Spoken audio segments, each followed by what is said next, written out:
Kung let's say makakita sila ng life form sa Mars, kasi we all know they're just expecting a microbial life. Pero kung makakita Mhm. sila ng ano, ng let's say ng alien, parang ano ba yung nabubuo sa imagination niyo na itsura niya? Same ba 'to ng Mm. nasa movies na malaking ulo, mga ganyan? 'Pag nakita mo yung alien, most likely they, hin kung ano yung ginagawa nila doon sa civilization nila, gano'n din yung pakikitungo nila sa'yo. Pero kung parehas yun sa animals, let's say, kung paano kung naging ano ka, na pumunta ka sa world nila, kagaya ng sharks. Mm. Paano kung Oo. napunta ka sa sa group ng sharks and then ikaw yung ano, ikaw yung nandun sa sa dagat, most likely they were going to treat you as a prey. So, if any event na we come across with an alien, most likely baka wala nang bumalik para sabihin na, "Oh, nakita kong alien." So, most likely parang ang hirap, Ang hirap um, i-picture 'no? Mm. yeah, hirap exactly, I appreciate you helping me out, Alvin. Ang hirap i-picture, tsaka siguro interesting nun na may magsabi na finally merong footage kasi more on pictures lang yata ang I believe na ano, more pictures. Hindi siya talagang concrete na video na, "Oh, ito pala yung alien na ano natin." So, I'm not really thinking na parang yung mga nasa movies. Most probably, mhm, sa Mars lang naman tayo nag-e-explore. Most probably, kung may makita man tayong alien life form doon is mhm, mga microorganisms lang talaga. Hmm. But, um, just my insight regarding yung hostility ng aliens towards yeah, towards yung tayong mga earthlings. Um, yeah, depende kasi. There's one possibility na syempre if they have the capability to go here on in our galaxy, then that means mhm, they are more superior wala na, beings than us. They are smarter. They have mhm, more advanced tech kesa sa atin. mhm, And when it comes to that, parang ano lang yan eh, pwede kang maging hostile exactly, towards those lower beings than yeah, so that's another possibility.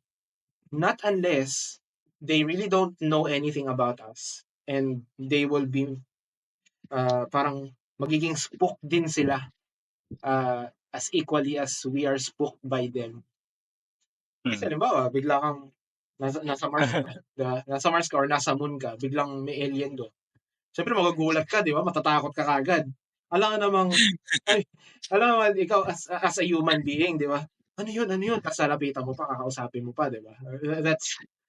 That's bullshit, basically, na hindi ma I would say na fear will always take over you when it comes to something mhm, that you don't unknown, understand. If you really don't understand how an alien looks like or how an alien works or kung paano man sila mag-behave, of course matatakot ka sa kanila pag first time na makita mo sila, 'di ba? mhm, Or it can Mm. also go both ways. So let's say yung mga aliens, they don't really know about us, nagulat lang din sila, "Oh, what is this?" Alien din tayo basically for them. So exactly, matatakot lang din sila Yeah. or 'di ba? Not unless they agree, really going here on Earth, mas advanced sila, pumupunta din sila dito sa Earth and they're watching us and they're observing us to know what's really up with us humans. So yun, mhm. talagang puwede silang maging hostile towards us kasi 'pag makita lang nila yung mga tao, ganito lang pala yung mga tao na 'to, parang kung ano lang ang ginagawa nitong Ito ba yung mga pinunta natin? oo, so yung pinunta natin Right. mga primitive lang 'tong mga 'to, eh, wala naman pakinabang. Natanggap namin yung pinadala niyong mga pictures Wala kininders wala naman tayong naging interesting. wala naman tayong papala dito sa mga 'to, yung parang Oo, nagselan tayo ng oras natin dito. But again, tayo nga 'di ba, we're studying animals, we're studying the Mm. yeah, the behavior of ants, how they live. We're studying the behavior of different like types of species of animals. Siyempre, meron malamang gano'n din naman sila, right? Kung especially kung mas advanced yung isip nila than us. Of course, mhm, mas advanced yung isip mo, mas curious ka about stuff. Great answers. So, sabi ni, Sed, depende yung behavior nila depende sa harsh environment na pinanggalingan nila or hostility na brought up din nito. So, gano'n yung behavior nila. Pero yun nga, sa itsura ng alien, for me, dito ko na-appreciate yung sabi ni Tom. Sabi niya, I don't know. Like, kasi kung gano'n ang sasabihin din ng scientist, malamang pag tinanong mo yan, they don't know since wala pang facts na laid out about the appearance of an alien. Mhm. So ang idadagdag ko lang siguro is like, kung ano mang itsura niyan, if it's something na nakahawig, let's say ng human or let's say ng other creatures dito, malamang fictional lang yan. Kasi kung dumaan siya sa evolutionary process ng katulad ng sa Earth, so yung pinanggalingan niya, ibang planet, ibang environment. So dapat hindi natin mai-imagine talaga yung itsura niya. Okay, may one question ako sa inyong dalawa.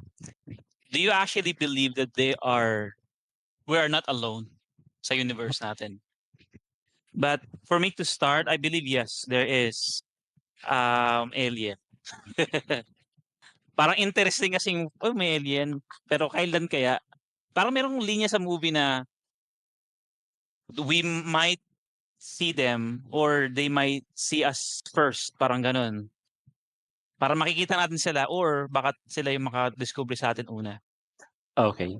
So, well, of course, the fact that I'm giving you this like burning question, like about the alien. So, ibig sabihin, naniniwala ako like that we're not Yes. alone. So, sabi ni Sid, like ano nga, pwedeng microorganism lang ang makita natin like within our lifetime. Like I wanna bet na within our lifetime may madi-discover na Hopefully. life Yeah. form. Yeah, pero ano lang baka nga some kind of like small or tiny organism lang. Yes. Sa akin, for me, yes, of course. Sobrang vast ng space. Billions of planets and stars. Most likely, there are other life forms sa ibang planets. Kasi hindi lang naman parang nagiging horror movie ka na, Tom. Ininterest kita mo dyan. Nag-usapan lang ng alien, ganyan na. Wait lang. Yeah, okay lang naman. So yun, for me, yun. Most probably, yes. So dun sa sagot mo, Vin, na you'll bet na may makikita tayo during our lifetime. Our If lifetime. it's an alien na, let's say, yung parang, yung talaga makakapag-communicate tayo dun sa alien na yun or what, I don't think that we will be seeing one during our lifetime. Right. But if it's just like an alien life form or alien organism, galing sa Mars, may mga tayong life organisms dun. Yun, I would say na yes, during our lifetime. Yes.